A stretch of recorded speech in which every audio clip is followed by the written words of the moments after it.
ప్రభునందు కూడి వచ్చినందరికీ యేసుక్రీస్తు నామంలో పరిశుద్ధ నామంలో ప్రతి ఒక్కరికి హృదయపూర్వక ధన్యవాదాలు అందరికీ తెలియజేస్తా ఉంటున్నాను. మార్కు సువార్త 1వ అధ్యాయం 21-22 వచనాలు. అంతటా వారు కపెర్నహూములోనికి వెళ్ళి వెంటనే ఆయన విశ్రాంతి దినమున సమాజ మందిరంలోనికి పోయి బోధించెను. ఆయన శాస్త్రుల వలె కాక అధికారము గలవాని వలె వారికి బోధించెను గనుక వారు ఆయన బోధకు ఆశ్చర్యపడ్డారు. దేవుడి మాటలు దీవించును గాక. ఇక్కడ నుంచి మనం అనేకమైన పాఠాలు మనం నేర్చుకుంటున్నాం. యేసుక్రీస్తు కపెర్నహూము, యేసుక్రీస్తు నజరేతులో మాత్రమే కాదు, కపెర్నహూములో కూడా ఆయన పెరిగాడు. కపెర్నహూములో కూడా ఆయన పెరిగాడు. ఆయన పుట్టింది బెత్లెహేములో. బెత్లెహేములో పుట్టిన తర్వాత వాళ్ళు అక్కడ నుంచి బయలుదేరి ఐగుప్తుకు వెళ్ళారు. మరలా అక్కడ నుంచి బయలుదేరి నజరేతుకు వచ్చారు. నజరేతులో ఆయన పెరిగాడు. కపెర్నహూములో కూడాను ఆయన పెరిగాడు. ఆయన స్వగ్రామమైనటువంటి కపెర్నహూమునకు వెళ్ళిన తర్వాత ఆయన చేసిన పని ఏంటనంటే మందిరానికి వెళ్ళాడు. ఇక్కడ మనం పాఠాలు నేర్చుకున్నాం. మందిరానికి వెళ్ళడం, యేసుక్రీస్తు వెళ్ళాడు.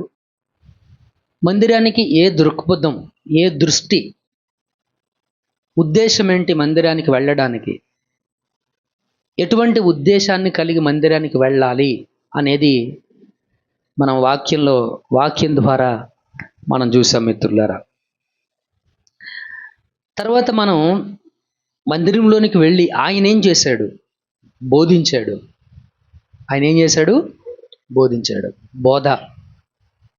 ఆయన ఒక బోధకుడని, ఆయన ఒక బోధకుడు. ఈయన ఎలాంటి బోధకుడు? బోధించటం ఆయనకు అలవాటు అని. ఎటువంటి బోధకుడినా? ఈయన ఎటువంటి బోధకుడు అని అంటే మొహమాటము లేని బోధకుడని, ఎవరిని లక్ష్య పెట్టని వాడని, దేవుని మార్గమును సత్యముగా బోధించేటువంటి బోధకుడని, సత్యవంతుడైనటువంటి బోధకుడని ఆయన గురించి నేర్చుకున్నాం. ఈయన బోధన విధానం ఒక స్టాండ్ అనేటువంటిది ఉంటుంది. బోధించే వాళ్ళకి విధానం అనేటువంటిది ఉంటుంది. ప్రతి బోధకునికి ఒక విధానం అనేటువంటిది ఉంటుంది. యేసుక్రీస్తు బోధన విధానం శాస్త్రుల వలె కాదు. ఈయన బోధ శాస్త్రుల కంటే వ్యత్యాసంగా ఉంది. బోధన విధానాన్ని గురించి కూడా మనం నేర్చుకున్నాం. ఈయన బోధన విధానం అధికారము గలవాని వలె ఆయన బోధించాడు. ఆయనకి అధికారం ఉంది. ఆయన వాక్యానికి కూడా అధికారం ఉంది. ఆయన మాట చెప్తే పనులు జరుగుతాయి. ఆయన మాటకు పనులు జరుగుతాయి. కాబట్టి ఆయన మాటకు అధికారం ఉంది, ఆయనకు అధికారం ఉంది అని మనం నేర్చుకున్నాం. ఇందుకే సమాజ మందిరంలో ఏం బోధించాడు అని అంటే ఏదో కూడా చెప్పు ఉండాలి కదా. ఏది బోధించాడు? ఆయన బోధనలు ఏంటి, ఆయన బోధించినవి అనేది ప్రస్తుతము మనం ధ్యానం చేస్తున్నాం. ఏం బోధించాడు ఆయన? దేవుని రాజ్యమును గురించి ఆయన బోధించాడు. దేవుని రాజ్యాన్ని గురించి ఆయన బోధించాడు. ఇంకా దేని గురించి బోధించాడు ఆయన? మారు మనసును గురించి, అదే పశ్చాత్తాపాన్ని గురించి ఆయన బోధించాడు. మందిరంలో ఆయన ప్రకటించిన అంశాలు ఇవి. ఆయన బోధించిన బోధనలో అంశాలు ఇవి. దేవుని రాజ్యం గురించి ఏం బోధించాడంటే 4 మాటలు నేర్చుకున్నాం. మారు మనసును గురించి పోయిన వారం నేర్చుకున్నాం. పశ్చాత్తాపం అంటే ఏంటి, ఎలా ఉంటుంది అనేది. ఆయన మారు మనసును గురించి దేవుని మందిరంలో ఆయన బోధించాడు. మారు మనసు అనేటువంటిది చాలా ప్రాముఖ్యమైనటువంటి అంశం. పశ్చాత్తాపం అనేటువంటిది, పశ్చాత్తాపం యొక్క ప్రభావము మనసు మీదను, హృదయము మీదను, బుద్ధి మీదను ప్రభావం చూపెడుతుంది. బుద్ధి మారుతుంది, వైఖరి మారుతుంది అని మనం గత వారం దేవుని వాక్యంలో నుంచి మనం నేర్చుకున్నాం మిత్రులారా. మారు మనసు ఎందుకు అవసరం అంటే పాపక్షమాపణ నిమిత్తం దేవునితో సహవాసాన్ని పునరుద్ధరణ చేస్తుంది పశ్చాత్తాపం అనేటువంటిది. ఆత్మీయ ఎదుగుదలకు మారు మనసు అనేటువంటిది కావాలి. వ్యక్తిగత మార్పు, వ్యక్తిగతంగా మార్పు అనేటువంటిది మనలో జరుగుతుంది. అది మారు మనసు అని గత వారం మనం నేర్చుకున్నాం. ఇంకా ఏం చెప్పాడు యేసుక్రీస్తు? ఆయన బోధించాడు. ఇంకా ఏమి బోధించాడు ఆయన యేసుక్రీస్తు అని అంటే, మరొక్కసారి 15వ వచనాన్ని చదివితే, కాలము సంపూర్ణమై ఉన్నది, దేవుని రాజ్యము సమీపించి ఉన్నది, మారు మనసు పొంది ఏం చెప్పాడు ఆయన? సువార్తను నమ్మమని చెప్పాడు ఆయన. ఏం చెప్పాడండి ఆయన? సువార్తను నమ్మమని చెప్పాడు ఆయన. దేన్ని నమ్మాలి?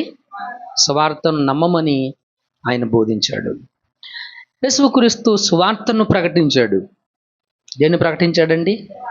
సువార్తను యేసుక్రీస్తు ప్రకటించాడు. సువార్త అంటే అది ఆయన జననం, ఆయన మరణం, ఆయన పునరుద్ధానం, అది సువార్త. కొరింథీయులకు రాసిన మొదటి పత్రిక 15వ అధ్యాయం 3వ వచనం సువార్తలోని 3 పాఠాలు, 3 అంశాలు చెప్తా ఉంది. నాకు ఇయ్యబడిన ఉపదేశమును మొదట మీకు అప్పగించి తిని. ఏమిటంట? మీకు అర్థమైందా మాట? నాకు ఒక ఉపదేశం ఇవ్వబడింది, నాకు ఒక మెసేజ్ వచ్చింది. ఏంటి నా దగ్గరికి వచ్చిన మెసేజ్ అంటే, నాకేదైతే మెసేజ్ చెప్పబడిందో, నాకేదైతే ఉపదేశం, నాకేదైతే పాఠం, నాకేదైతే లెసన్, నేను ఏదైతే నేర్చుకున్నానో ఆ పాఠాన్ని మీకు చెప్పాను. ఇప్పుడు చెప్పండి, ఏంటి ఆ పాఠం? లేఖనముల ప్రకారము. ఇది సువార్తలో మొదటి పాఠం ఏంటంటే, లేఖనముల ప్రకారము క్రీస్తు మన పాపముల నిమిత్తము మృతి పొందెను, సమాధి చెయ్యబడెను, లేఖనముల ప్రకారము 3వ దినమున లేపబడెను. అర్థమవుతుందండి? అంత లేఖనం ప్రకారమే జరిగింది. ఏంటి లేఖనం ప్రకారం ఏం జరిగింది? క్రీస్తు మన పాపము నిమిత్తం చనిపోయాడు, సమాధి చెయ్యబడ్డాడు, 3వ దినమున పునరుద్ధానుడై లేఖనం ప్రకారం లేచాడు, మరణాన్ని గెలిచి లేచాడు. ఇది సువార్త. ఈ సువార్తను యేసుక్రీస్తు కూడా చెప్పాడు. ఈ సువార్తను యేసుక్రీస్తు కూడా చెప్పాడు. చదవండి యోహాను సువార్త 2వ అధ్యాయం 19-21 వచనాలు. యోహాను సువార్త 2వ అధ్యాయం. యేసు, ఈ దేవాలయమును పడగొట్టుడి, 3 దినములలో దానిని లేపుదునని వారితో చెప్పెను. యూదులు ఈ దేవాలయము 46 సంవత్సరములు కట్టిరి, నీవు 3 దినముల్లో దానిని లేపుదువా అనిరి. అయితే ఆయన తన శరీరమును దేవాలయమును గూర్చి ఈ మాట చెప్పాను. ఆయన మృతుల్లో నుండి లేచిన తర్వాత ఆయన ఈ మాట చెప్పెనని ఆయన శిష్యులు జ్ఞాపకం చేసుకొని లేఖనమును యేసు చెప్పిన మాటను నమ్మిరి. ఇది ఇక్కడ చెప్పాడు, ప్రారంభంలోనే చెప్పేశాడు యేసుక్రీస్తు. యేసుక్రీస్తు శిష్యులు దేవాలయాన్ని చూపించి, చూడండి పాస్టర్ గారు, ఇది ఎంత గొప్పగా కట్టారో, చూడండి ఇది ఎంత మాస్టర్, ఎంత అద్భుతమో, ఆ రాయి చలువరాయి, పెద్ద పెద్ద రాళ్ళవి, దీన్ని కట్టడానికి 46 సంవత్సరాలు పట్టింది, ఎంత అద్భుతమైనటువంటి పను చూసారా, ఈ దేవాలయంలోనికి వెళ్తే గొప్ప జరిగిద్ది, ఈ దేవాలయంలోనికి వెళితే ఏదో జరుగుతుంది అని యేసుక్రీస్తుకి చెబుతున్నారు వీళ్ళు. యేసుక్రీస్తుకి చెబుతున్నారు. యేసుక్రీస్తు అన్నాడు, ఈ దేవాలయమును పడగొట్టండి. దేవాలయాన్ని ఏం చేయాలి? పడగొట్టండి. ఇక్కడ అర్థం చేసుకోవాలి, దేవాలయం ఉండేది కాదు అని. ఈ దేవాలయము ఇది ఉండేది కాదు. ఇది స్థిరంగా ఉండేదైతే గోళ్ళ క్రాకులు రావు, పగుళ్ళు వచ్చినాయి అవి రావు. ఇది ఉండేది కాదు, ఈ దేవాలయం అనేటువంటిది ఉండేది కాదు. అందుకని యేసుక్రీస్తు చెప్పాడు, దేవాలయము కంటే ప్రాముఖ్యమైనటువంటి వాడు ఇక్కడ ఉన్నాడు, దేవాలయము కంటే ఎక్కువైనటువంటి వాడు ఇక్కడ ఉన్నాడు. అందుకే మన క్రైస్తవులు దేవాలయం పడగొడితే మనం బాధపడాల్సిన అవసరం ఏమీ లేదు. అర్థమవుతుందండి? ఈ మందిరాలని వచ్చి కూల్చేశారనుకోండి, మనమేం బాధపడాల్సిన అవసరం లేదు. మహా అయితే మనం ఇట్లా కూడుకునేటువంటి ప్లేస్ మారుతుందేమో, కూడుకునేటువంటి ప్లేసు మారుతుందేమో, సంఘానికి ఏమీ కాదు.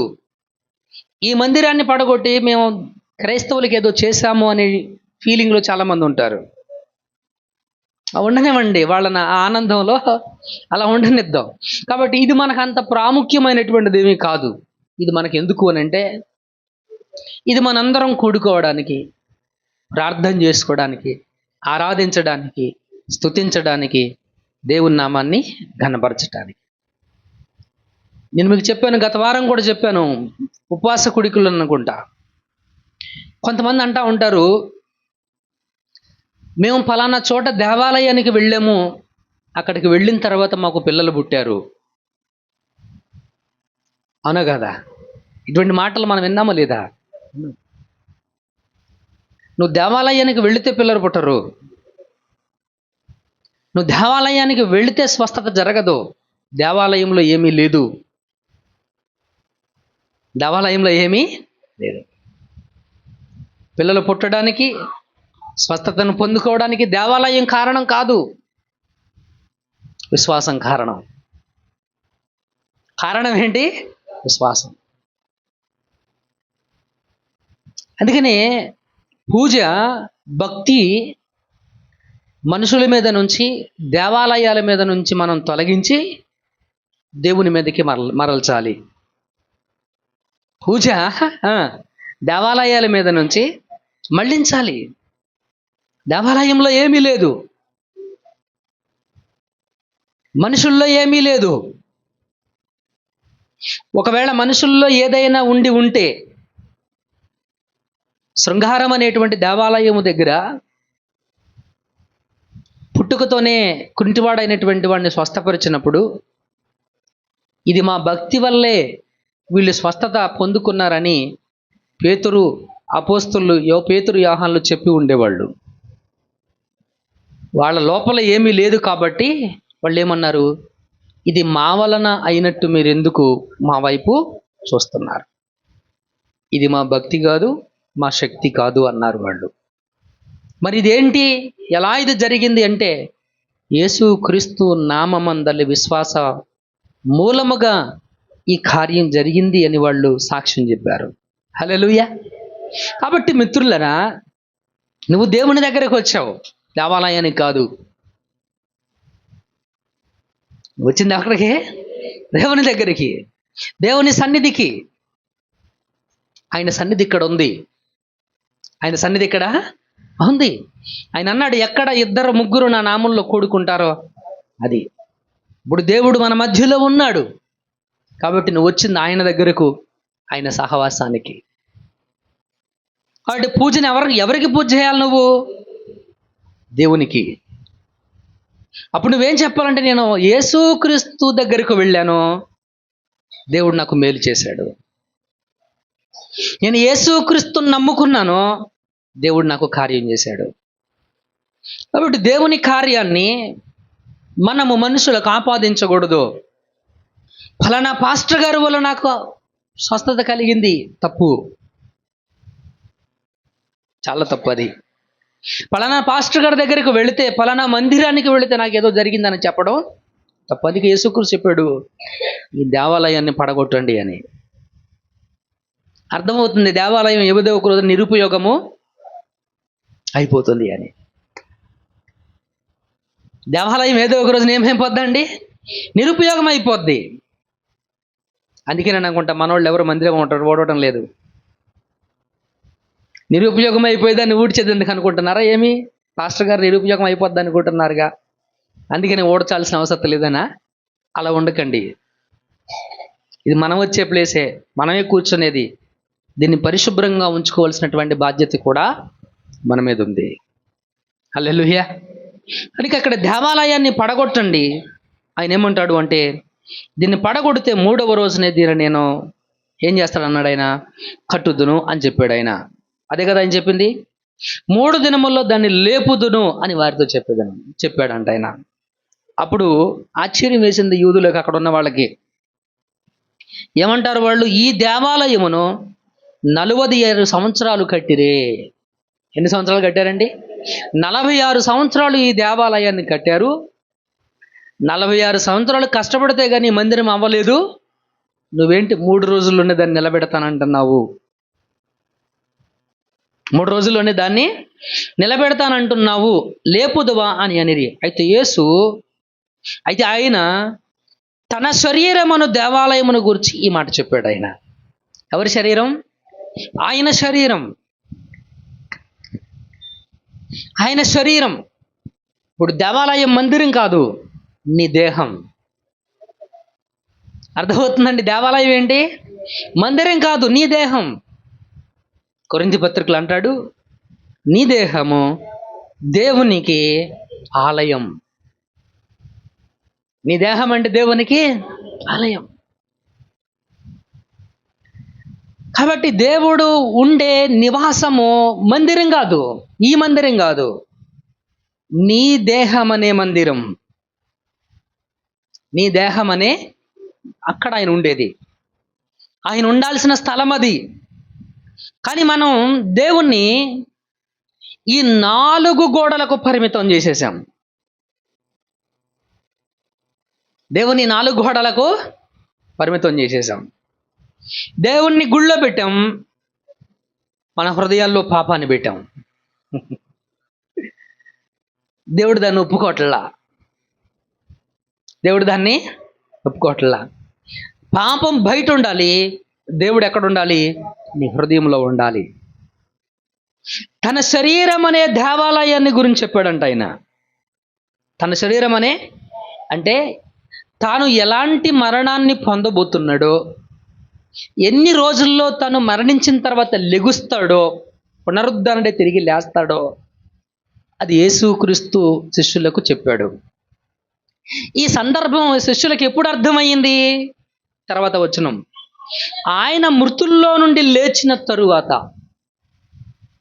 ఏంటంటే అది మృతులలో నుండి అందరిలాగానే, నీలాగానే, నాలాగానే, మన ముందు చనిపోయినటువంటి వాళ్ళందరిలాగానే ఆయన తీసుకెళ్లారు, సమాధి చేశారు. ఏమండి, ఆయన దేహానికి అవి సుగంధ తైలాలు అవన్నిటిని పూశారు, సమాధి చేశారు. సమాధి చేసినటువంటి 3వ రోజున ఆయన పునరుద్ధానుడై లేచాడు. ఎముక కొళ్ళకుండా, శరీరము ఎటువంటి కుళ్ళు కూడాను పట్టలేదు యేసుక్రీస్తు యొక్క శరీరం. ఆయన మరణాన్ని గెలిచి తిరిగి లేచాడు. ఆయన తిరిగి లేచిన తర్వాత ఆయన ఈ మాట చెప్పినని ఆయన శిష్యులు జ్ఞాపకం చేసుకొని లేఖనమును, యేసు చెప్పిన మాటను నమ్మిరి. దేవాలయాన్ని పడగొట్టడం అనేటువంటి మాటలో ఆయన దేని గురించి ఆ పదాన్ని ఉపయోగించాడంటే, తన పునరుద్ధరణాన్ని చెప్పడానికి. స్వార్థ అంటే ఏంటి? పునరుద్ధానం. స్వార్థ అంటే ఏంటండి? ఆయన పునరుద్ధానం. యేసుక్రీస్తు ఆయన పునరుద్ధరణాన్ని గురించి చెప్పాడు. పునరుద్ధరణాన్ని గురించి ఆయన చెప్పాడు. కాబట్టి యేసుక్రీస్తుని మనం నమ్మడానికి ప్రధానమైనటువంటి, అక్కడ శిష్యులు నమ్మడానికి ప్రధానమైనటువంటి కారణం ఏంటి? ఆయన పునరుద్ధానం. ఏంటంటే అది ఆయన పునరుద్ధానం. ఆయన పునరుద్ధానుడై లేచి ఉండకపోతే నువ్వు ఆయనను నమ్మడం వల్ల ప్రయోజనం లేదు, నేను ఆయన విశ్వసించడం వల్ల ప్రయోజనం లేదు. మన విశ్వాసం వ్యర్థం. మన విశ్వాసం అనేటువంటిది వ్యర్థం. కొరింథీయులకు రాసిన పత్రిక, కొరింథీయులకు రాసినటువంటి పత్రిక 15వ అధ్యాయం 12వ వచనం నుంచి చదవండి. క్రీస్తు మృతులలో నుండి లేపబడి ఉన్నాడని ప్రకటించుచుండగా మీలో కొందరు మృతుల పునరుద్ధానమును లేదని ఎట్లు చెప్పుచున్నారు. అర్థమైందా ఈ మాట మీకు? క్రీస్తు మృతులలో నుండి లేచాడని ప్రకటించబడుతూ ఉండగా కొంతమంది పునరుద్ధానం లేదు, ఏమీ లేదు, పునరుద్ధానం లేదు, ఏమీ లేదు అని మరికొంతమంది ప్రకటిస్తూ ఉన్నారంట. ఇదా జరుగుతూ ఉన్నప్పుడుగా మృతుల పునరుద్ధానము లేని ఎడల క్రీస్తు కూడా లేపబడి ఉండలేదు. మీకు అర్థమైందండి మాట? మృతుల పునరుద్ధానము లేకపోతే క్రీస్తు కూడా లేపబడలేదు. మరియు క్రీస్తు లేపబడని ఎడల మేము చేయు ప్రకటన వ్యర్థమే, మీ విశ్వాసమును వ్యర్థమే. ఒకవేళ యేసుక్రీస్తు అనే వ్యక్తి తాను స్వయంగా ఏదైతే తన పునరుద్ధానాన్ని గురించి ఆయన సమాజానికి ఆయన బ్రతికుండగా ప్రకటించినటువంటి పునరుద్ధానం అనేది గనక యేసుక్రీస్తు మృతులలో నుండి లేవకపోతే నేను ఇక్కడ నిలవబడి ప్రకటిస్తుంది వృధా. ఇది అర్థం లేనటువంటి వాదన అవుతుంది. అప్పుడేమవుతుంది? మీరు యేసుక్రీస్తుని నమ్మడం వల్ల కూడాను ఆయన మృతుల్లో నుంచి లేవలేనప్పుడు మనం ఎందుకు ఆయన నమ్మాలి? మృతుల్లో నుంచి లేవని దేవుళ్ళు మనకి 33.5 కోట్ల మంది ఉన్నారు. ఏమండి మాటలు అర్థమవుతున్నాయా?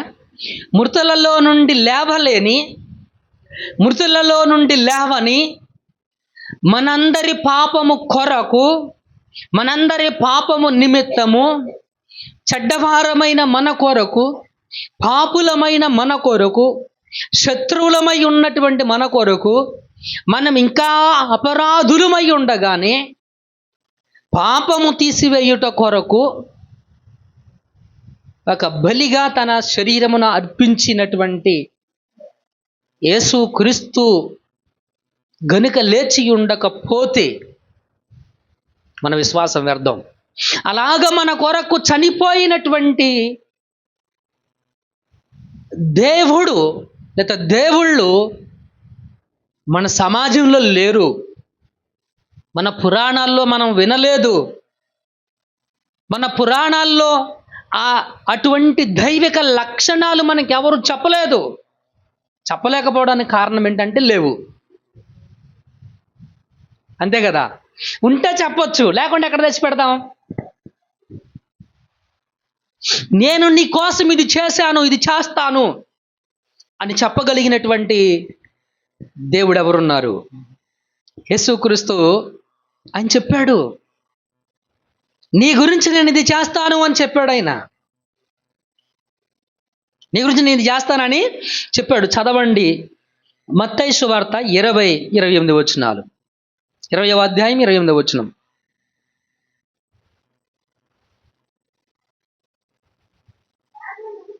అలాగే మనుష్య కుమారుడు ఏమిటండి ఇది? పరిచారము ఈ మాట అర్థం కావాలి. మనుష్య కుమారుడు పరిచారము చేయించుకున్నట్టు కాదు. అంటే దాని అర్థం ఏంటండి? మీకు అర్థం కావాలి ఇది. ఇప్పుడు మనము దేవుడికి చేస్తున్నాం, నైవేద్యం ఇస్తున్నాం, బలిస్తున్నాం, అర్పణిస్తున్నాం, నడిచెళ్తున్నాం, కాళ్ళు బొబ్బలు వస్తున్నాయి. ఏమండి? కాళ్ళు ఎండి పరిచారం చేస్తున్నాం ఆయనకు. ఈయన చేయించుకోవడానికి కాదు వచ్చింది. నీ చేత పరిచారము చేయించుకోవడానికి కాదు. ఈయన ఎందుకు వచ్చాడంటే నీ దగ్గరకు, ఈయన ఎందుకు వచ్చాడంటే నీ దగ్గరకు పరిచారము చేయించుకొనుటకు రాలేదు, కానీ పరిచారము చేయుటకును అనేకులకు ప్రతిగా విమోచన క్రయధనముగా తన ప్రాణమునిచ్చుటకు వచ్చానని చెప్పాను. పునరుద్ధానం అంటే ప్రాణాన్ని ఇవ్వడం. ప్రాణాన్ని నువ్వు ఇవ్వడం కాదు ఆయన చేసింది, ఆయన నీకు ఇచ్చాడు. నువ్వు ఇచ్చేటువంటిది ఏంటి? నువ్వేమిస్తావు ఆయనకు? వెండి తీసుకెళ్ళి ఇస్తావేమో, బంగారం తీసుకెళ్ళి ఇస్తావేమో, అతి కష్టంగా సుపునద్ధనంతో 10 రూపాయలు ఇస్తావేమో. అవునా కదా? ఏమండి, ఇంకేమిస్తావు ఆయనకి? నువ్వు చేసినట్టు కాదు ఆయన చేసింది పరిచారం. అర్థమవుతుందండి? నువ్వు చేసినట్టు, నేను చేసినట్టు కాదు ఆయన చేసింది పరిచారం. ఆయన ఏం చేశాడు అనంటే ప్రాణం ఇచ్చాడు. అది కదా ప్రేమ. ఏమండి, మనం ఏదైనా దేవునికి ఇవ్వాలి అని అంటే వెతుకుతాం, కానీ నేను వెతకలా. ఏమండి, ఏం కావాలి మనకి? మన పాపం నుంచి విడుదల పొందాలంటే ఏం కావాలి? వెండి కావాలా? వెండి అవసరంలా, వెండిని వెతకరాలేదు ఆయన. మనము మన పాపం నుంచి విడుదల పొందాలంటే ఏం కావాలి? బంగారం కావాలా? బంగారాన్ని వెతకలేదు ఆయన. మనము మన పాపముల నుంచి విమోచించబడాలంటే, మనము మన పాపము నుంచి విడుదల పొందాలి అంటే, విముక్తి అనేటువంటిది మనకు కలగాలంటే ప్రాణం కావాలి. ఏం కావాలి? ఇప్పుడు ఈ ప్రాణాన్ని ఎవరి ప్రాణం ఇస్తే బాగుంటుంది? సునీల్ కుమార్ని ఇద్దాం, అనిల్ కుమార్ని ఇద్దాం అని అనుకోలేదు ఆయన. 366 ఆజ్ఞలు తూచా తప్పకుండా పాటించి దేవుని దృష్టికి నీతిమంతులైనటువంటి వారు బైబిల్ గ్రంథంలో ఉన్నారు. పౌలు అంటాడు, నేను అనింద్యుడను కాబట్టి, నిందలేని వాడు పౌలు కాబట్టి పౌలు ప్రాణాన్ని ఇచ్చేద్దాం. దేవుని దృష్టికి నిరపరాధులుగాను నిర్దోషులుగాను బ్రతికారంట జకారియా, ఎలిజబెత్తులు. సరే, పౌలు కంటే ముందున్నారుగా, పౌల్ని ఇచ్చేద్దాం, ఈ జకర్యా ఎలిజబెత్తుల్ని బలిద్దాం, వారి ప్రాణం పెట్టి వీళ్ళని కాపాడుదాం. That's not the concept. దేవుడు అలా వెతకలా, అలా ఆలోచన చేయలా, తన ప్రాణం పెట్టాడు ఆయన. నువ్వు చేసే పరిచారం కాదు, నువ్వు చేసే పరిచారం ఆయన దృష్టిలో లేదు. ఆయన బలిని కోరేవాడు కాదు. నువ్విచ్చే పరిచారం ఆయనకు అంత ఇంపార్టెంట్ కాదు. నువ్వు చూపించే విధేయత ఆయనకు ప్రాముఖ్యం.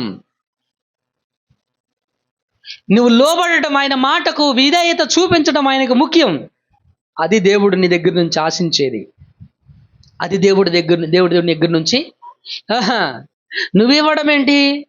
నువ్వు ఇచ్చేదానికంటే అది దాన్ని నువ్వు ఎంత ఇచ్చినా దాన్ని నువ్వు వెలకట్టలేవు. ఒక మనిషిని చంపి 1 కోటి రూపాయలు ఇస్తే సరిపోతుందా?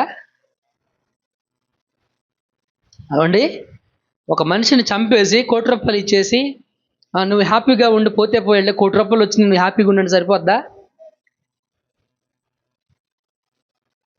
మరలా కొడుకుని తెచ్చుకోగలదా? మరలా భర్తని తెచ్చుకోగలదా? మరలా కూతుర్ని తెచ్చుకోగలదా పోయిన వారిని? అంటే 1 కోటి రూపాయలు సంతృప్తిని, ప్రాణం కంటే ఎక్కువ సంతోషాన్ని ఇవ్వలేదు. కాళ్ళు చేతులు లేకపోయినా, శరీరంలో ఏ అవయవం పనిచెయ్యకపోయినా తల్లి తన బిడ్డను అపురూపంగా చూసుకుంటుంది. ఏం చూసి? వాడి లోపల ఉన్న ప్రాణాన్ని చూసి. కాళ్ళు పని చేయలేకపోతేనే, చేతులు పని చేయలేకపోతేనే, వాడు మెదడు సరిగ్గా పని చేయకపోతేనే, వాడిలో ఉన్న ప్రాణాన్ని చూసుకొని సంతోషపడద్దు తల్లి. హల్లెలూయా. అది గమనించవలసినటువంటి విషయం. ఆయన తన పునరుద్ధానాన్ని గురించి ప్రకటించాడు. ఒకవేళ ఆయన మృతుల్లో నుంచి లేచి ఉండకపోతే, today I stand here in vanity, ఈరోజు నేను ఇక్కడ నిలబడింది వ్యర్థం, మీరు ఇక్కడ కూర్చుంది కూడా వ్యర్థం. చక్కగా మీరు నెత్తి మీద మూట పెట్టుకొని చలో ఆ పని చేసుకుని ఉండొచ్చు. అర్థమవుతుందండి? కనుక గమనించవలసినటువంటి విషయం ఇక్కడ దేవుని లేఖనం ద్వారా మనం దృఢపరుచుకోవలసినటువంటి విషయం ఏంటంటే, నీ విశ్వాసము వ్యర్థమైంది కాదు. హల్లెలూయా. నువ్వు కలిగి ఉన్న విశ్వాసం ఏదైతే ఉందో అది ఉపయోగం లేనిది కాదు అంటాడు. 15వ అధ్యాయం చదవండి. ఇప్పుడు కొరింథీయులకు రాసిన పత్రిక 15వ అధ్యాయం 15వ వచనం నుంచి, దేవుడు క్రీస్తును లేపెనని ఆయనను గూర్చి మేము సాక్ష్యము చెప్పి ఉన్నాము కదా. మృతులు లేపబడని ఎడల దేవుడు ఆయనను లేపలేదు గనుక మేమును దేవుని విషయమై అబద్ధపు సాక్షులుగా అగ్గుపడుచున్నాం. మేమెవరం అప్పుడు? ఇప్పుడు నేను మృతుల పునరుద్ధానం లేదనుకోండి, నేను అప్పుడు ఎలాంటి ప్రసంగికుడు? నేను అబద్ధం చెప్పేవాడిని, అందరిలాంటి మోసగాడిని. చెప్తాడు అక్కడ, మృతులు లేపబడిన ఎడల క్రీస్తు కూడా లేపబడలేదు. క్రీస్తు లేపబడిన ఎడల మీ విశ్వాసం వ్యర్థమే, మీరు ఇంకనూ పాపంలోనే ఉన్నారు. క్రీస్తు మృతుల్లో నుంచి లేవకపోతే మనం ఇంకా ఎక్కడున్నామండి? పాపములోనే ఉన్నాం. మనం ఇంకా పాపంలోనే ఉన్నాం. అందుకే అంటాడు, ఈ జీవిత కాలం మట్టుకే మనము క్రీస్తునందు నిరీక్షించు వారమైన ఎడల. ఈ జీవిత కాలం మట్టుగా అంటే నువ్వు బ్రతుకుతావు కదా, స్పాన్ ఆఫ్ యువర్ లైఫ్ ఉంది కదా, ఒక 30-40 ఉంటుంది కదా, లేకపోతే 70. ఈ 70 సంవత్సరాల వరకే యేసుక్రీస్తు నీకు అవసరం అనుకుంటే, అలా అనుకునేటువంటి వారు ఎవరు అని అంటే మిత్రులారా, ఎలాంటి వారు అంటే దౌర్భాగ్యులు అని చెప్పాడు వారిని. మనం యేసుక్రీస్తుని నమ్మింది ఎందుకు? ఈ 70 సంవత్సరాల జీవితం కొరకు కాదు, ఈ 60 సంవత్సరాల జీవితం కొరకు కాదు, నిత్య జీవం కొరకు. దేనికోసం అండి? దానికోసం యేసుక్రీస్తుని నమ్మాం. ఎందుకంటే ఆయన ఇవ్వగలడు. ఎలా ఇవ్వగలడు? ఆయనలో జీవం ఉంది. ఆయనలో ఏముంది? ఆయన మరణాన్ని గెలిచాడు. ఆయన మరణాన్ని గెలిచిన అనుభవం ఆయన దగ్గర ఉంది. ఆయనలో జీవం ఉంది కాబట్టి ఆ నిత్య జీవాన్ని మనకు ఇవ్వగలిగినటువంటి వాడు. That's why we are believing in Jesus. అందుకని యేసుక్రీస్తుని మనము నమ్ముతున్నాం మిత్రులారా. హల్లెలూయా. మహిమ దేవునికి కలుగును గాక. ఐ డోంట్ నో మీలో ఎంతమంది ఇక్కడ ఈ జీవిత కాలం మట్టు కొరకని యేసుక్రీస్తుని నమ్ముతున్నారు. ఒకవేళ అటువంటి అభిప్రాయము, అటువంటి విశ్వాసం మీదైతే ఈరోజు ప్రభు నీతో మాట్లాడాడు, దానివల్ల నీకు ఉపయోగం ఏమీ లేదు. దానివల్ల ఉపయోగం ఏమీ లేదు. అటువంటి విశ్వాసం వల్ల ఉపయోగం లేదు. ఈ జీవిత కాలం మట్టు కొరకే. ఈ జీవిత కాల ప్రయోజనాలు, ఆరోగ్యము, అవసరాలు, వీటి కోసం యేసుక్రీస్తు నువ్వు నమ్ముతున్నట్లయితే నువ్వు నిజంగా వ్యర్థమైన, అర్థం లేని విశ్వాసపు జీవితాన్ని నువ్వు జీవిస్తున్నావు. అర్థం లేని విశ్వాసపు జీవితాన్ని జీవిస్తున్నావు. నీ అవసరాల నిమిత్తం కాదు, నీ ఆరోగ్యం నిమిత్తం కాదు. దేని కొరకంట? నిత్య జీవం కొరకు. హల్లెలూయా. యేసుక్రీస్తు తన పునరుద్ధానాన్ని గురించి చెప్పాడు. ఆయన పునరుద్ధానం ఎలా ఉండబోతుంది అనంటే ప్రాణం పెట్టడంతో ముడిపడి ఉంది.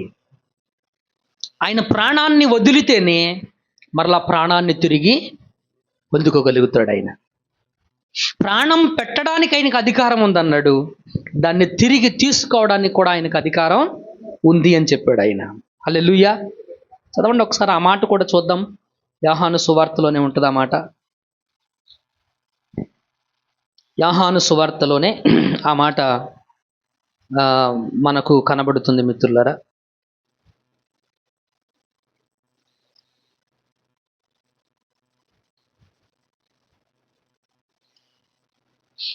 పదవ అధ్యాయం 17వ వచనం. 10-17.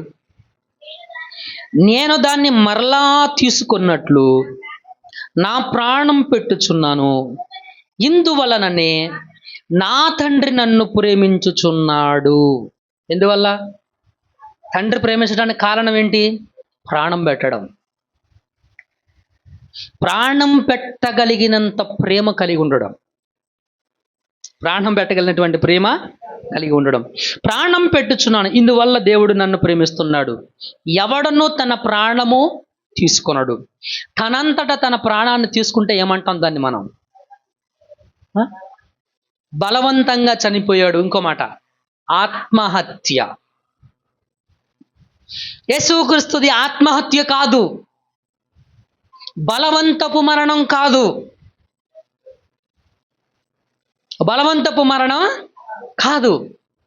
ఆయన చనిపోవడానికి కారణం ఏం చెప్పాడు ఇందాక కొరింథీ పత్రికలో మనం చదివాం? మన పాపము. వృద్ధాప్యం వచ్చి చనిపోలే ఆయన. వయసు అయిపోయి, ముసలోడు అయిపోయి, షుగర్ వచ్చి, బీపీ వచ్చి, క్యాన్సర్ వచ్చి, మెదడు వాపు వచ్చి, రోగం వచ్చి కాదు ఆయన చనిపోయింది. ఆయన చనిపోయింది ఎందుకు అనంటే మిత్రులారా, మన పాపము. బలవంతంగా చనిపోలేదు ఆయన. ఆయన బలవన్మరణం కాదు, ఆత్మహత్య కాదు. ఆయన ఏమంటాడంటే, నా అంతటా నేనే దాన్ని పెట్టుచున్నాను. దాన్ని పెట్టుటకు నాకు అధికారము కలదు, దాన్ని తిరిగి తీసుకుంటకు నాకు అధికారము కలదు. నా తండ్రి వలన ఈ ఆజ్ఞ నేను పొందుతున్నా. నేను హల్లెలూయా, దేవునికి మహిమ కలుగును గాక. సో ప్రాణము పెట్టే అధికారం ఆయనకు ఉంది, తిరిగి తీసుకునే అధికారం ఆయనకు ఉంది. ఆయన స్వచ్ఛందంగా ప్రాణం పెట్టాడు అనంటే దాంట్లో మీకు ఏం కనపడుతుంది? అది అంటే ఆయన ప్రాణం పెట్టడానికి నిర్బంధం లేదు, నియమం లేదు. కొన్ని నియమాలను పెట్టుకొని ఆయన నీ కొరకు చనిపోలా.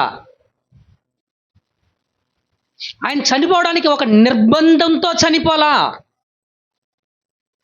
ఆయన నీ కోసం ప్రాణం ఒక నిర్బంధంతో ఆయన ప్రాణం పెట్టలా. ఒక నియమంతో, నియమాలు పెట్టేసుకొని, కండిషన్లతో పెట్టుకొని ఆయన నీ కొరకు ప్రాణం పెట్టలా. మనం చేసే ఉపచారం కండిషన్లతో ఉంటుంది. మనం చేసే ఆరాధన ఎలా ఉంటుందండి? కండిషన్లు ఉంటాయి, అవునా కదా? ఈ 40 days ఉన్నాయిగా, ఈ 40 రోజులు నీసు మొట్టం. అదేంటది? నీసు మొట్టం. ఆయన ఎవరో మంచి క్యాలిక్యులేషన్ చెప్పాడు, ఆయన కొలత లెక్కేసి చెప్పాడు. ఆయన 365 రోజుల్లో మా ఇష్టానుసారంగా మేము బ్రతుకుతాం, మాకు నచ్చింది మేము తింటాం, మాకు నచ్చింది మేము చేస్తాం. ఈ 40 రోజుల మట్టికి నీకు నచ్చినట్టు అది కూడా ఉండరు.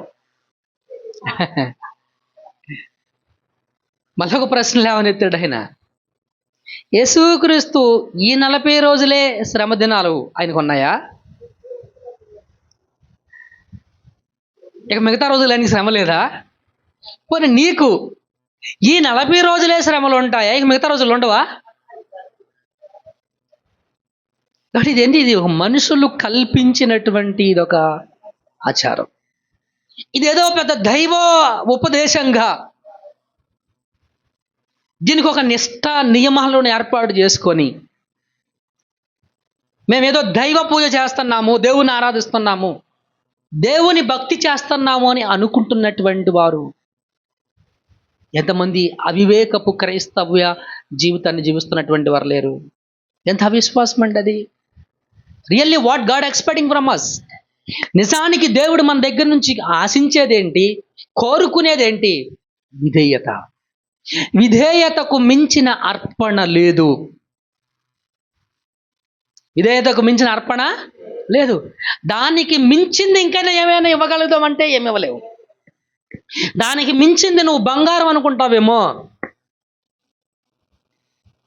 దానికి మించింది ఇంకా నువ్వు వెండి అనుకుంటావేమో, దానికి మించింది 1,00,000 మిలియన్ కోట్ల డబ్బు అనుకుంటావేమో.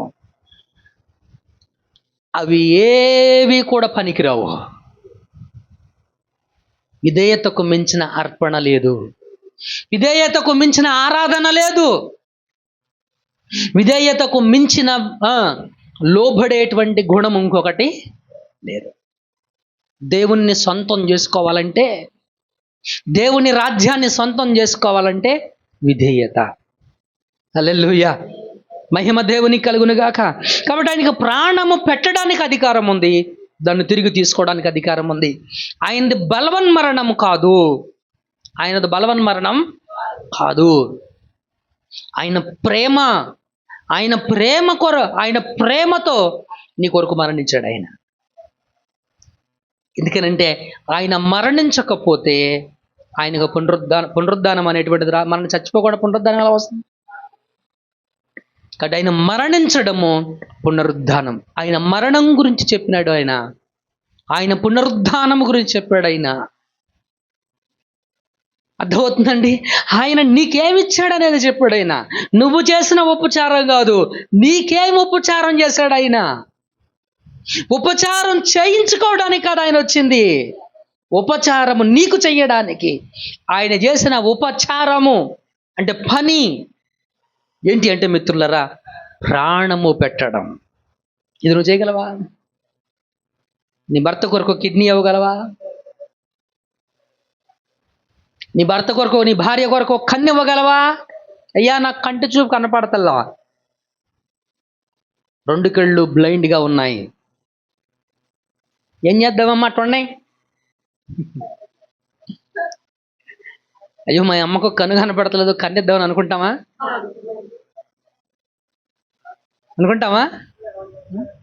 అవునా కదా? సో మనమంతా స్వార్థపూరితమైనటువంటి మనుషులు. దేవుని ప్రేమలో స్వార్థం అనేటువంటిది లేదు. హల్లెలూయా, మహిమ దేవునికి కలుగుగాక. 22వ మత్తయి సువార్త తీయండి ఒకసారి. మత్తయి సువార్త 22వ అధ్యాయం 31, 33 వరకు చదవండి. 31 నుంచి. మృతుల పునరుద్ధానమును గూర్చి నేను అబ్రహాము దేవుడను, ఇసాకు దేవుడను, యాకోబు దేవుడను మీరు చదవలేదా?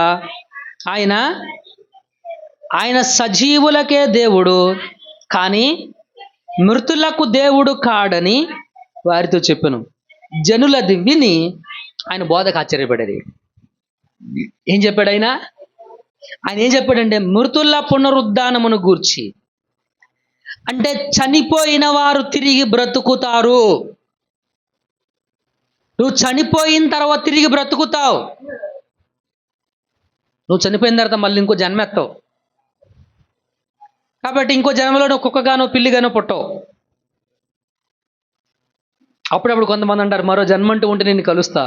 ఏడుందని కలవడానికి? ఎక్కడుందని కలుస్తావు? ఎటు నుంచి వచ్చి కలుస్తావు? అప్పుడప్పుడు చిన్నతనంలో అనిపించేది, కాకులు ఇంటికి వచ్చేయి. కాకులు చేసి మా తాత ఇంటికి వచ్చాడు అని చెప్పేవారు. కాకు వస్తే తాత రావడం అంటే చచ్చిపోయిన తాత కాకిలా పుట్టాడనా? ఎంత అవివేకము, ఎంత అజ్ఞానము, ఫూలిష్నెస్. నీకుంది ఒకటే జన్మ, నువ్వు ఒక్కసారే పుడతావు, ఒక్కసారే చచ్చిపోతావు. మనుష్యులు ఒక్కసారే మృతి పొందవలనని నియమించబడి ఉంది. హెబ్రీయులకు రాసిన పత్రిక 10వ అధ్యాయం, హెబ్రీయులకు రాసిన పత్రిక 10వ అధ్యాయం 9వ అధ్యాయం 27వ వచనం. హెబ్రీ 9, మనుషులు ఒక్కసారే మృతి పొందవలనని నియమించబడెను. ఏం చేయబడింది?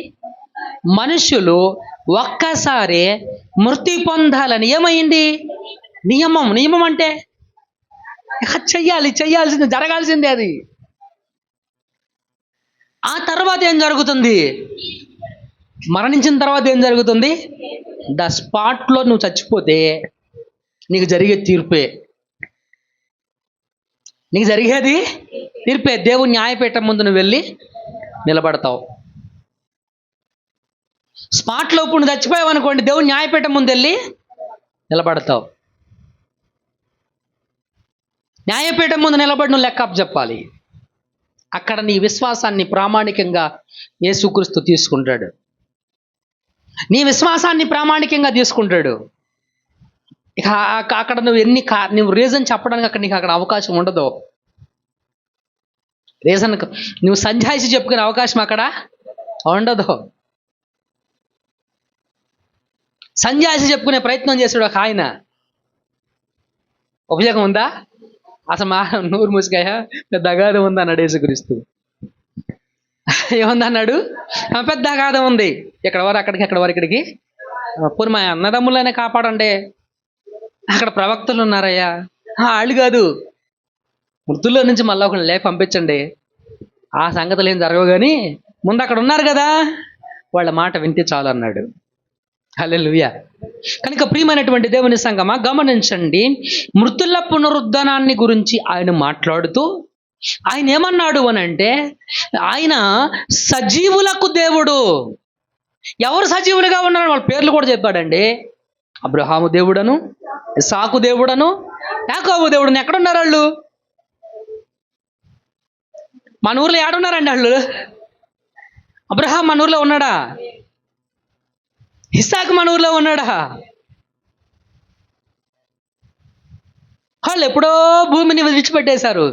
అంటే ఆయన మృతుల పునరుద్ధానాన్ని ఉద్దేశించి మాట్లాడిన మాట అది. మృతుల పునరుద్ధానాన్ని ఉద్దేశించి లేని వ్యక్తులు, భూమి మీద లేని వ్యక్తులు మరి ఎక్కడున్నారు? వాళ్ళు దేవునితో ఉన్నారు. అందుకే చనిపోయిన లాజరు అబ్రహాము రొమ్మున ఆనుకొని ఉండెను. ఎవరి రొమ్మున? అబ్రహాము రొమ్మున ఆనుకొని ఉన్నాడు. కనుక చెప్పడు ఇక్కడ ఆయన మృతులకు దేవుడు కానీ, ఆయన సజీవులకు దేవుడు కానీ మృతులకు దేవుడు కాదైనా. మృతులు ఎక్కడుంటారు? నిత్య నరకాగ్నిలో ఉంటారు. మృతులు ఎక్కడ ఉంటారండి? నిత్య నరకాగ్నిలో మృతులు అనేటువంటి వారు ఉంటారని దేవుని లేఖనం చాలా స్పష్టంగా చెప్పింది. మిత్రులు 44వ వచనం కూడా ఒకసారి చూడండి. అక్కడ నీవు నా కుడి పార్శ్వమున కూర్చుంటామని ప్రభువు నా ప్రభువుతో చెప్పాను. ఎక్కడ కూర్చోమన్నాడండి? నా కుడి పార్శ్వమున కూర్చోమన్నాడు. దావీదు చెప్పాడు ఈ మాటను. ప్రభువు నా ప్రభువుతో చెప్పాను. ఈయనెవరు? దేవుడు. అక్కడ తండ్రి అయిన దేవుడు, కుమారుడైనటువంటి దేవుడు ఇద్దరు కనపడుతున్నారు.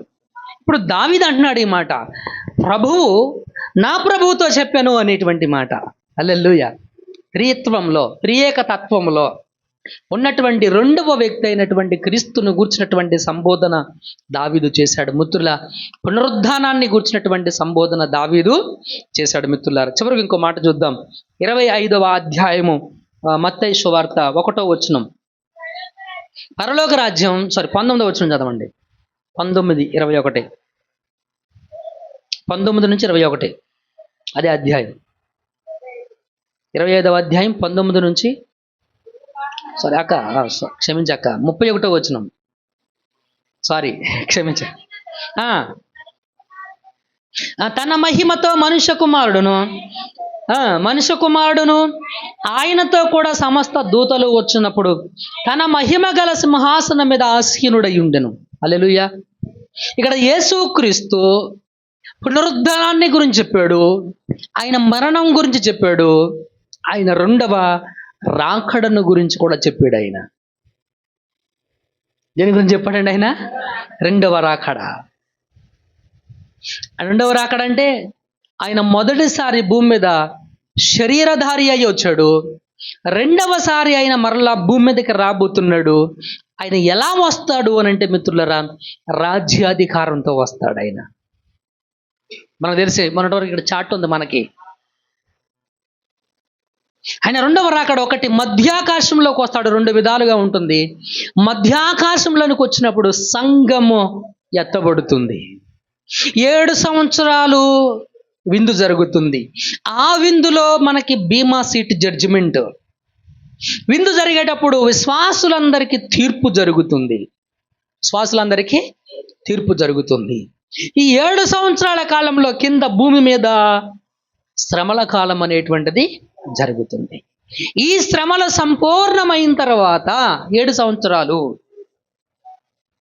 అప్పుడు యేసు క్రీస్తు తన సైన్యంతో కలిసి భూమి మీదకి పరిపాలన చేయడానికి, 1000 ఏండ్ల పరిపాలన చేయడానికి ఆయన భూమి మీదకి ఆయన వస్తున్నాడు. అది చెప్పాడు ఆయన. తన మహిమతో మనుష్య కుమారుడును ఆయనతో కూడా సమస్త దూతలను వచ్చినప్పుడు ఆయన తన మహిమ గల సింహాసనం మీద ఆసీనుడై ఉండును. అప్పుడు ఆయన రాజ్య పరిపాలన చేస్తాడు, 1000 ఏండ్ల పరిపాలన. హల్లెలూయా. అందుకే మనం పాట కూడా పాడతాం. పాట పాడతాం కదా, 7 ఏండ్లు పరిశుద్ధులకు విందవబోతుంది, 7 ఏండ్లు లోకం మీదకు శ్రమ రాబోతుంది, 7 ఏండ్లు పరిశుద్ధులకు విందవబోతుంది, 7 ఏండ్లు లోకం మీదకు.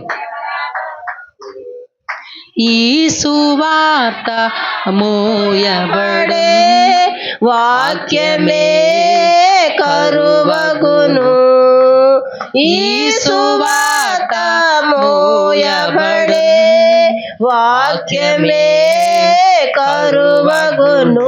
యేసు రాజుగా వచ్చుచున్నాడు, భూలోకమంతా తెలుసుకుంటాడు. హల్లెలూయా. హల్లెలూయా. ఎలా వస్తాడంట ఆయన? రాజు. అందుకే నేను దశలోనిక పత్రికలో రాస్తాడు, నిరీక్షణ లేని ఇతరుల వలె. ఏమి లేని? నిరీక్షణ లేని ఇతరుల వలె. అర్థమవుతుందండి? మీరు దుఃఖపడకుండు నిమిత్తము, 4వ వచనం, 4వ అధ్యాయం, దశలోనిలకు రాసినటువంటి మొదటి పత్రిక 4వ అధ్యాయం 13వ వచనం. సహోదరులారా, నిరీక్షణ లేని ఇతరుల వలె. ఏమి లేదంట? నిరీక్షణ లేదు. చనిపోయిన తర్వాత ఏమైపోతామో తెలియని వారి వలె, చనిపోయిన తర్వాత ఏమి జరుగుతుందో తెలియని వారి వలె, గాలిలో కలిసిపోతుందో, ధూళిలో కలిసిపోతుందో, ఏమండి, ఇలా మట్టిలో కలిసిపోతుందో, ఈ ఊపిరెట్టి పోతుందో ఎవరికి తెలుసు? ఇది నిరీక్షణ లేని తత్వం. ఓ క్రైస్తవుడిగా నువ్వు అలా ఉండకూడదు. క్రైస్తవుడిగా నువ్వు అలాగా ఉండకూడదు. నిరీక్షణ లేని ఇతరుల వలె నువ్వు దుఃఖపడకుండా ఉండు నిమిత్తం. క్రైస్తవుడు మరణానికి ఎదురెళ్తాడు, ఎందుకో తెలుసా? మరణం వస్తే రమ్మంటాడు, ఎందుకో తెలుసా? మరణాన్ని ఎదిరిస్తాడు, ఎందుకో తెలుసా? నిరీక్షణ ఉంది. పోయిన తర్వాత ఖచ్చితంగా దేవుని రాజ్యములో ఉంటామనేటువంటి నిరీక్షణ, నిత్య జీవములో ఉంటాననేటువంటి నిరీక్షణ, విశ్వాసం. హల్లెలూయా. మహిమ దేవునికి కలుగును గాక. కాబట్టి నిరీక్షణ లేని ఇతరుల వలె దుఃఖపడకుండు నిమిత్తము. నిద్రించుచున్న వారిని గురించి మీకు తెలియకుండా మాకు ఇష్టము లేదు. అపోస్తలుడైనటువంటి పౌలు కూడా కొరింథీ సంఘంతో అంటాడు, ఒక మర్మం చెప్తున్నాను వినండి, మనం అందరం నిద్రించము కానీ రెప్పపాటులో కడబూర మ్రోగుతుంది. అర్థమవుతుందండి? ఏమవుతుందంట? రెప్పపాటులో కడబూర మ్రోగుతుంది. క్షయమైన ఈ శరీరము అక్షయతను ధరించుకుంటుంది, మర్త్యమైన ఈ శరీరము అమర్త్యతను ధరించుకుంటుంది. God preached. అందుకే ఆయన బోధ ఏం కలిగజేస్తుందంటే, చదివి అక్కడ ఆశ్చర్యం కలుగజేసింది. ఆయన బోధ ఆశ్చర్యాన్ని కలుగజేసింది. ప్రియమైనటువంటి దేవుని సంగమా, కాబట్టి ఈరోజు నువ్వు యేసుక్రీస్తుని ఎందుకు నమ్ముతున్నావు? ఆయన ఎందుకు నమ్మాలి? ఆయన నమ్మడానికి ప్రధాన కారణం ఏంటి? శిష్యులు ఆయన నమ్మడానికి కారణం ఏంటి? ఆయన చనిపోయి లేచిన తర్వాత వాళ్ళకి అర్థమయ్యింది. అప్పుడు వాక్యాన్ని, ఆయన చెప్పిన మాటని రెండింటిని జత చేసి వాళ్ళు నమ్మారు. రెండింటిని జత కలిపి వాళ్ళు నమ్మారు, ఇది నిజం అని. ఆయన పునరుద్ధారణే లేచాడు, అందుకు మేము ప్రకటిస్తున్నాం. కాబట్టి అందుకు ఆయన మీద మీకున్న విశ్వాసం వ్యర్థం కాదు. ఆయన మీ కొరకు ప్రాణం పెట్టాడు. ఇదంతా యేసుక్రీస్తు ఆయన బోధించేటప్పుడు చెప్పాడు. ఆయన బోధించేటప్పుడు చెప్పాడు. ఆయన బోధలో, అందుకే ఆయన బోధించినప్పుడు ఆ బోధ వినంగానే వారికి ఆశ్చర్యం కలిగిందని మనం విన్నాం, చదివాము వాక్యంలో. మిత్రులారా, వాడు ఆయన ప్రాణం పెట్టాడు. ఆయన ఉపచారం చేశాడు. నువ్వు చేసినట్టు, నేను చేసినట్టు కదా ఆయన చేసిన ఉపచారం. ఆయన ప్రాణం ఇచ్చాడు. అంటే నువ్వు ఇచ్చేదానికంటే ఎక్కువ ఇచ్చాడు ఆయన నీ కోసం. నువ్వు ఇచ్చేదానికంటే ఎక్కువ ఇచ్చాడు. కాబట్టి దేవుడు నాకేం చెయ్యలేదని నిబ్బెరపోవద్దు. ఎప్పుడు ప్రాణం ఇచ్చాడు. ఇంకా నీకేం కావాలా? ఆరోగ్యం కావాలా? అడుగు, బాగు చేస్తాడు ఆయన. మానసికంగా ఇబ్బంది పడుతున్నావా? ప్రార్థన చేయి, బాగు చేస్తాడు ఆయన. ఆర్థిక బలహీనత, కుటుంబ సమస్య, ప్రార్థన చేయి, దేవుడు కార్యం చేస్తాడు. కార్యం ఎవరు చేస్తారు? దేవుడు చేస్తాడు. కార్యం మనుషుల్లో ఎతక్కండి. దయచేసి నా మాటలు వినండి. కార్యం మనుషుల్లో వెతకండి. చక్క నేర్చుకున్నాం ఫాస్టింగ్ ప్రేయర్స్లో అనుకుంటా, మళ్ళీ అయితే మొన్న ఆన్లైన్ ప్రార్థనలో నేర్చుకున్నాం మిత్రులారా. కార్యం ఎవరు చేస్తారంట? ఆత్మను అనుగ్రహించి మీలో అద్భుతాలు చేయించేవాడు. వాక్యము మీలో అద్భుతము చేయిస్తుంది. వాక్యమే మీలో కార్యసిద్ధిని చేస్తుందని లేఖనం చదివాం మనం. కాబట్టి అద్భుతం ఎవరు చేస్తున్నారు? కార్యం ఎవరు చేస్తున్నారు? వాక్యం. మనం వినిన వాక్యం మనలోనే కార్యం చేయిస్తుంది. మనం పొందిన ఆత్మ మనలోనే కార్యం చేస్తుంది. సునీల్ కుమార్ ప్రార్థన చేస్తే ఈ పంట బాగా పండిద్ది, పాస్టర్ గారు ప్రార్థన చేస్తే అది తప్పుడు విశ్వాసం. అదే విశ్వాసం అండి. పాస్టర్ గారు ప్రార్థన చేస్తే రోగం పోతుంది, అది తప్పుడు సిద్ధాంతం, తప్పుడు విశ్వాసం. పాస్టర్ గారు ప్రార్థన చేస్తే స్వస్థత కలగకపోవచ్చు, కానీ నువ్వు యేసుక్రీస్తుని విశ్వసించి ఆయన మాటల్ని నీ హృదయంలో పెట్టుకుంటే, ఆయన ఆత్మను పొందుకుంటే ఖచ్చితంగా నీలో అద్భుతం చేయిస్తాడు ఆయన. హల్లెలూయా, మహిమ దేవుని కలుగును గాక.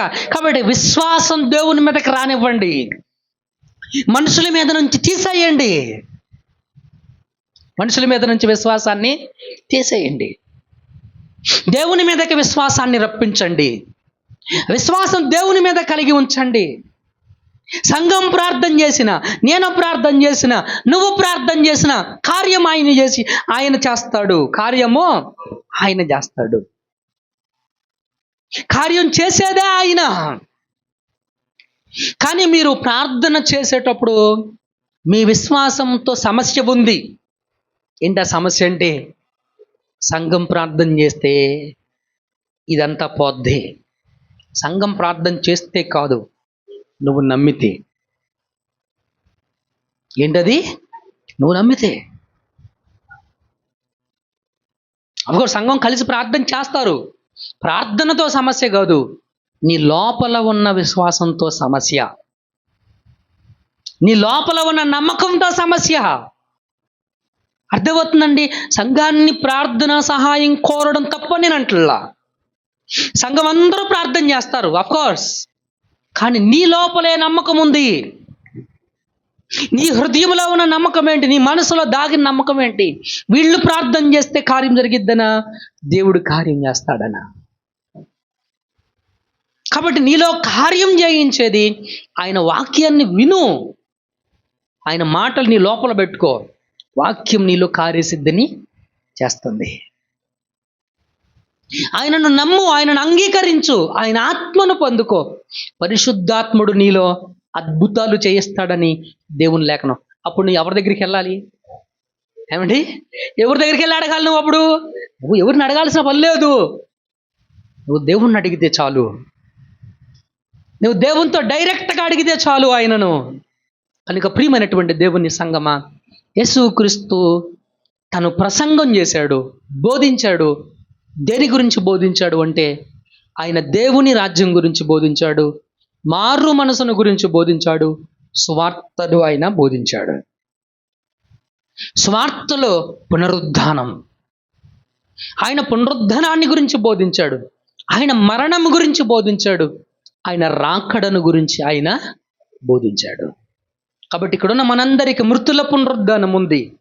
నువ్వు రేపు చనిపోతే, ఈరోజు చనిపోతే, ఇప్పుడు చనిపోతే, ఈ క్షణమే చనిపోతే, ఇంటికెళ్ళి భోజనం చేస్తూ చేస్తూ చేస్తూ అలా కూర్చొని ప్రశాంతంగా అలాగే నిద్రపోతే, నువ్వు చనిపోయిన వెంటనే దేవుని న్యాయపీఠం ముందు నువ్వు నిలబడతావు.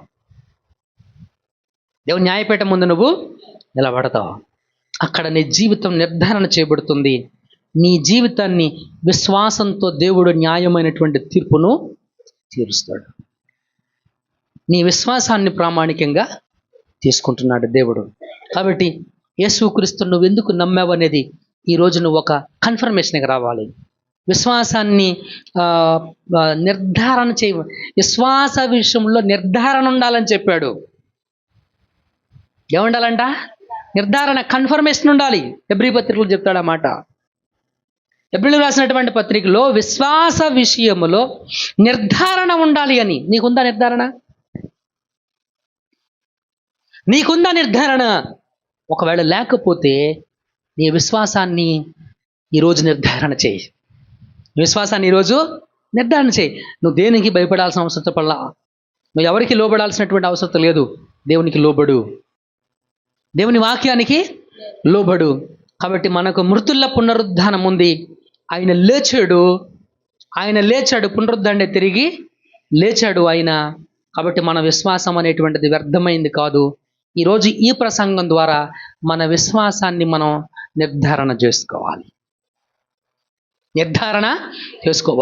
అంత మాత్రమే కాదు, ఈ వాక్యం ద్వారా నువ్వు క్రీస్తులో మరింత బలపడాలి. నీ విశ్వాసంలో ఏమైనా తప్పిదాలు ఉంటే సరి చేసుకోండి. నీ విశ్వాసం, నమ్మకంలో ఏదైనా తప్పిదాలు ఉంటే సరి చేసుకోండి. మనుషుల్ని నమ్ముతున్నావా? ఎవరిని నమ్ముతున్నావు? దేన్ని నమ్ముతున్నావు? సరి చేసుకోండి. విశ్వాసం దేవుని మీద ఉంచండి. మృతుల నుండి లేచినటువంటి దేవుని మీద ఉంచండి. ఆయన మన జీవితాన్ని చెక్కేవాడు. ఆయన మన జీవితాన్ని మహిమ గలదానిగా మార్చేటువంటి వాడు. దేవుని న్యాయపీఠం ముందు నువ్వు నిలబడినప్పుడు నీ